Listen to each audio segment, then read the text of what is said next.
All right.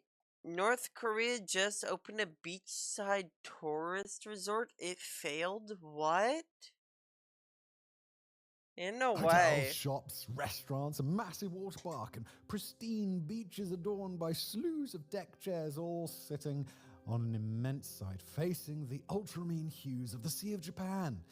These were the elements featured at Wonsan Kolma, North Korea's ambitious new tourism resort, in footage released by state media in the early summer of 2025. On the 24th of June, the resort was toured by DPRK leader Kim Jong-un amidst an ostentatious inaugural ceremony bedecked by flags and pageantry. And while initially no such announcement was made, it became clear that the resort would cater to foreign tourists in what the BBC described as a bid to boost the state's flailing economy. The fanciful descriptions issued by Damn. North Korean media also revealed the site would be able to host no less than 20,000 visitors at any one time, accommodated in the many hotels located along the 4-kilometer-long beachside strip. Sure enough, a handful of tourists actually began to trickle in, and then only 3 weeks after opening, Wonsan Kolma abruptly shut its doors to foreigners. Now its future is uncertain. So what's been going on? Chapter 1. Now, obviously, your first question may not even be who the resort's target audience would be. Rather, it may be who on earth would be tricked into going there. Not me. They would kill me. Well, it might surprise you to find out that North Korea actually has quite a well-established tourism industry, or at least it had before the secretive state decided it wasn't quite secretive enough and its tourism fell apart after 2019. Now, before that, hundreds of thousands of people actually flocked to visit the last bastion of 20th century style socialism every year. These arrivals Damn. were overwhelmingly Chinese, with China being one of the few states maintaining good relations with Pyongyang. Indeed, it's one of the few ideological fellow travelers that it has left. And this arrangement seemed to pay off. News outlet NK News estimated that over 350,000 Chinese tourists visited North Korea in 2019, the highest number in history. Why Furthermore, would it was you estimated that visit North international Korea in tourism general? brought around $175 million in revenue to the impoverished country that year, with China responsible for roughly 95% of that figure. The remaining visitors were either Russians or Westerners on adventure tours, although the latter category started to largely dry out following the 2017 arrest, detention, and death of student Otto Warmbier. So, what did visitors to the DPRK get to visit? Well, in practice, not very much. No tour, Chinese or otherwise, was allowed to venture outside routes and destinations approved by the government. While some state-controlled agencies offered visits to smaller cities, and for a time South Korean tourists were allowed to visit Mount Kumgang from their side of the border, the DPRK's tourism offerings otherwise started and ended in Pyongyang. Not only that, but tourists were allowed to visit only airbrushed propaganda sites in the capital, such as the Kim Il-sung Square, the Victoria's Fatherland Liberation War Museum, it's a hell of a name, the immense tower of the Juche Idea, and the Mansu Hill Monument, a pair of enormous twin statues of Kim Jong-il and Kim Il-sung. Many experts have described Pyongyang itself as already unrepresentative of the society at large, being that only select individuals, those trusted by the regime, are actually allowed to live there in the first place. In a 2012 report for the US Committee for Human Rights in North Korea, author Robert Collins estimated that 99% of all of the city's residents are either members, candidate members, or the family dependents of the Korean Workers' 99%. Party. In general, Wow. tourists are greatly restricted in what they can see and do when visiting the DPRK. No wandering, no deviating, and certainly no conversing with any unvetted locals. The appeal of visiting a society stuck in time notwithstanding, it ain't much. Hardly surprising, then, that some tourists would try to liven up their visit with dares or minor risks, sometimes with absolutely disastrous consequences. Otto Warmbier's 2016 arrest occurred after he trespassed into a restricted area of his North Korean hotel, where he briefly handled a propaganda poster in what the government called a subversive act. He confessed to having attempted to steal the poster on behalf of an obscure secret student group in what was roundly dismissed as a statement under duress, but for which he was nonetheless sentenced just to every 15 years of hard country gang labor. up. The Chinese Korea. tourists coming from an already Does restrictive Korea society even were have probably allies? much less I'm likely not to deviate sure, from the actually. restrictions of their visit, hence their large numbers. But even so, their welcome evaporated with the arrival of the COVID-19 pandemic in At least 2020. I haven't heard of any. With that, North Korean tourism went out the window, and even after the pandemic relented, it was only modestly rekindled. China and North Korea had begun to display cracks in their relationship, especially as Kim Jong-un began to steer his country toward closer relations with Russia. Aside from working against one of the DPRK's few non-sanctioned forms of revenue and poking the patience of its most crucial state benefactors, this made the North arguably into an even greater pariah than it had been previously. But Kim Jong-un was undeterred. Moscow-Pyongyang relations eventually advanced as far as the DPRK sending soldiers to fight in the Kursk theater of Russia's war with Ukraine. The details of the murky arrangement remained guarded, but there could be little doubt that it largely favored Pyongyang, which had secured not only Russia's guarantee of assistance in case of invasion, but also a potential veto against the cyclical state sanctions issued by the United Nations. But another result of the cozy new arrangement would be the relaxing of North Korea's draconian tourist restrictions for Russians, something further capped by the completion of an opulent new resort on the Kalma Peninsula in an area known as Wonsan Bay. This would be Wonsan Kalma, and like many other North Korean projects, it had been in labor development for years.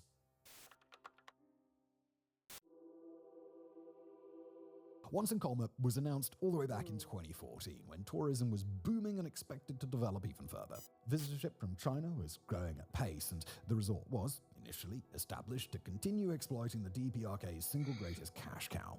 The project plans were ambitious, with the 2014 state media announcement heralding a 3,460-acre site, which would feature, we'll quote here, an underwater hotel, flower park, international meeting hall, exhibition and exposition hall, stadium, bathing beach, fun fair, natural park, villa district, and wading pool, among other amenities. That's a lot. The site was further described as being able to host 100,000 people and would also boast features favorable to local visitors, including mountaineering routes and connectability by overland transport. Unfortunately, though, the DPRK didn't really have a great track record on delivering, well, really anything, and that would include its most high-profile projects. A good example was the Ryugyong Hotel, which has embarrassingly loomed unfinished over the Pyongyang cityscape for decades. The shard-shaped megalith began construction in 1987, buoyed in part by North Korea having been chosen to host the 1989 World Festival of Youth and Students, a left-wing gathering featuring the presence of over 22,000 youths from socialist and communist countries around the globe. But the event passed without the Ryugyong Hotel being complete, and work halted in 1992 after the Soviet Union's collapse, and as Pyongyang's external subsidies evaporated, there was just no money left. The state succeeded in at least adding windows to the decrepit facade in 2011, but the Ryugyong otherwise continues to sit incomplete, towering over the capital at a height of some 330 meters. The Wonsan Kalma Resort seemed to be yet another prominent misadventure. Wonsan itself is a port city and military base on North Korea's eastern coast, around 150 kilometers or 90 miles from Pyongyang. The area was long preserved for the DPRK elite, featuring a string of private residences and fashionable party retreats. It is believed that Kim Jong-un himself grew up in luxury there, and he continues to maintain a sprawling villa, the Wonsan residence, in the area. North Korea expert Michael Madden called Wonsan Kim Jong-un's Mar-a-Lago, being located right where his grandfather, Kim Il-sung, landed with Soviet troops in 1945 to found the Korean Communist Party, and later the state itself. Plans for the resort were, as usual, ambitious. It was initially to open in 2019, although the pandemic soon put paid to that. Despite this, Pyongyang pressed ahead, announcing a new opening date for the year 2023, but that failed too. 2023 came and went, and the resort remained under construction. It seemed that the project would meet the same fate as the Ryugyong Hotel, decaying amidst an absence of status updates by its ideologue and the cabal of lieutenants and advisors around him. In the meantime, world attention concerning North Korea turned to other developments, not least the deterioration of North Korea's relations with the South and other changes to its foreign policies. Some of these, as it turned out, would have effects that would lead all the way back to the reignition of the resort project itself. Damn. By 2025, landscape. North Korea's relationship with most of its interlocutors had changed dramatically. Relations with the South had devolved into little more than mudslinging and threats of violence, while bilateral talks with the United States had also ultimately gone nowhere. And as always, the country continued to be subject to heavy international sanctions for its incessant nuclear arms and other heavy weapons testing. And so it came as a great shock to the entire world when Kim Jong-un unveiled his plans for the sudden opening of Wonsan, especially given that the North's borders were still officially closed for tourism. So, who exactly was this fledgling project intended for? Well, in theory, the main beneficiaries would be the North Korean people themselves, although, of course, the only people allowed to set foot anywhere close to it would be those connected to the regime and perhaps a few smiling extras to pose for photos before being chucked back out. But, to the surprise of many, it was soon revealed that the resort would actually be open to international tourists. And the question, as always, was, well, which ones? North American visitors were extremely unlikely, both in theory and in practice. The horrifying experience of Otto Warmbier, who succumbed to what the government called botulism after his detention in a North Korean labor camp, largely eliminated the enthusiasm of would-be visitors from the US. And those whose enthusiasm somehow remained intact Yeah, I would don't not even be know allowed why to you travel would visit anyway. North Korea 10 in weeks general. after Warmbier's death in June 2017, the US government announced a ban on all American passport holders from entering North Korea, with the exception of journalists, Red Cross officials, humanitarian workers, or those with special dispensation from the Secretary of State. The ban has since been upheld, being most recently reaffirmed in April 2025. Tour operators working with North Korea noted that most other countries' citizens almost certainly wouldn't avail of the Wonsan offer either. To take both the costly and perhaps risky journey all the way to the People's Republic only to visit a water park wouldn't really sway many punters.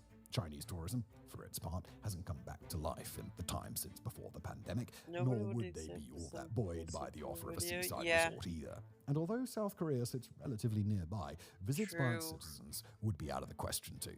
It might be surprising to know that visits from the South had, in fact, been a thing for more than a decade, from 1998, after a thaw in relations permitted trips from South to North, but definitely not the other way around. Hundreds of thousands of South Koreans availed themselves of the opportunity to visit Mount Kumgang, a scenic retreat located close to Wonsan and to the Korean demarcation line itself. But this came to an end after 2008 when a tourist from the south strayed from the resort and wandered towards a nearby restricted military zone where she was shot twice. Even without considering this, relations between North and South have recently been terrible, and Kim Jong-un took the unprecedented step of declaring reunification impossible in January 2024 and symbolically demolished a monument in Pyongyang to inter-Korean reconciliation not long after. And all of this left would-be visitors to Wonsan rather pitiful. But North Korea likely cared little, since the true target audience was already obvious: citizens of the state's newest close ally, Russia. That's crazy. You see, despite the furor North Korea was occasioning in diplomatic circles, the announcement did, in fact, follow a loosening of the strict tourism restrictions of the previous years. Kinda. You see, in February, Kim Jong-un announced that tourism to North Korea was open once more, and a group consisting of a grand total of 13 Western visitors and no Americans visited 13? the northeastern region of Rasan. But this tentative unfastening lasted only a handful of weeks before being ended once again in March. It was around this time that North Korean troops started popping up on the battlefield in Kursk, and the evolving links with Russia had started to become undeniable. As mentioned before, the arrangement generally favored Kim Jong-un more than it did Putin. Russia's meager returns on the battlefield created an everlasting need for manpower and artillery shells, something Pyongyang was able to provide in droves. For this, they were able to receive much-needed food and financial and military assistance from Moscow, and as part of the arrangement, while DPRK troops were appearing in Kursk, Russians were starting to appear on holiday in Pyongyang. 38 North described how at least 10 Russian tourism groups had paid visits to the country in early 2024, and an art troupe from the bordering Primorsky region had even performed a ballet in the North Korean capital in March. In October, a peculiar advert by the state-owned Korea International Travel Company surfaced, which showed off Russian tourists frolicking on the DPRK's beaches.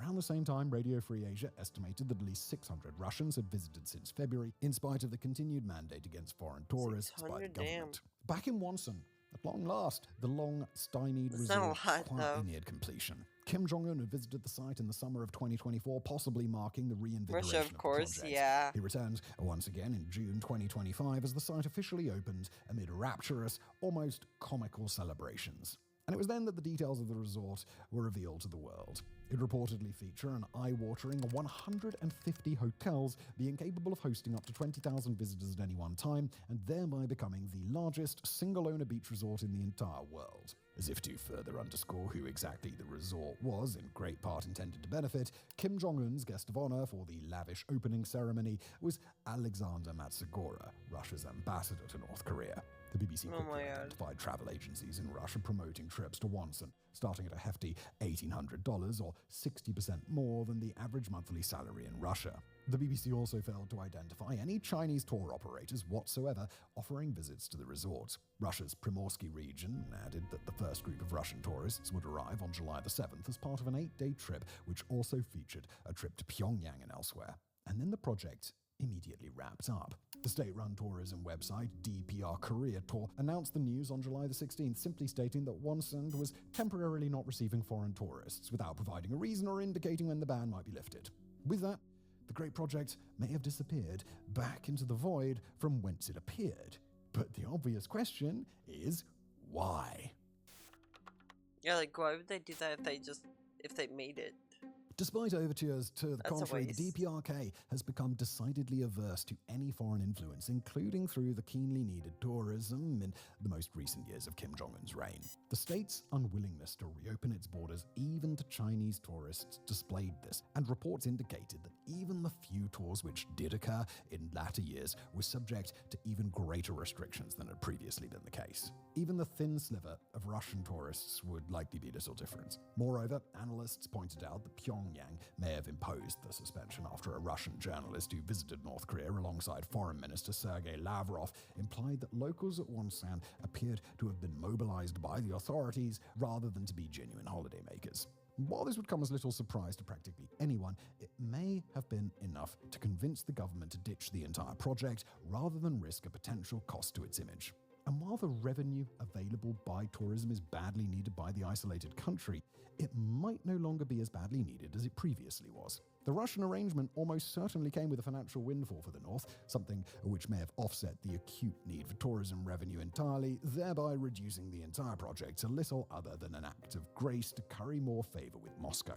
But nobody is above the sanctity of the state image, and Kim Jong-un may be more than happy to do away with the entire project, with the funds needed to uphold the state and continue arms testing now secured. Does the gargantuan resort at Wonsan Kama now have a future? Well, as ever, only time's gonna tell.